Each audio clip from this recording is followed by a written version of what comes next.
गरजेचं आहे।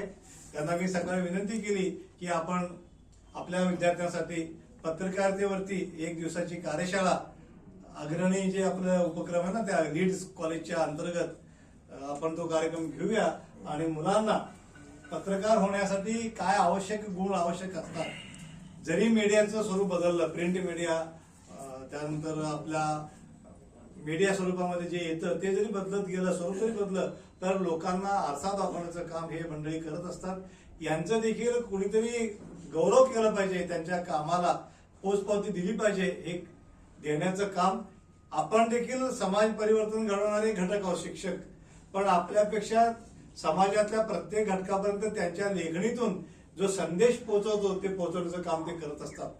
पत्रकारिता हे सतीचं वाण म्हटलं गेलेलं आहे का, सत्ता बदल करण्याची ताकद त्यांच्यामध्ये आहे। सत्तेमध्ये देखील बदल झाले, तुम्ही बघा ज्यावेळी पत्रकारिता अगदी प्रखर झाली, स्ट्रॉंगपणे मुद्दे मांडले गेले, त्यावेळी सत्ता बदलली।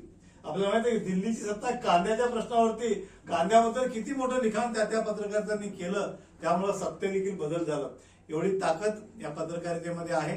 तर पत्रकारिता दिनानिमित्त आपल्या या सर्व बंधूंना आपल्या सर्वांच्या वतीनं मनपूर्वक शुभेच्छा देत असताना छोटेखानी आमचा सत्कार आपण स्वीकारावा अशी मी विनंती करतो आणि आपण आलात पुन्हा एकदा आपलं मनपूर्वक धन्यवाद व्यक्त करतो, थांबतो आणि मेंढेकर सर पुढचं कारण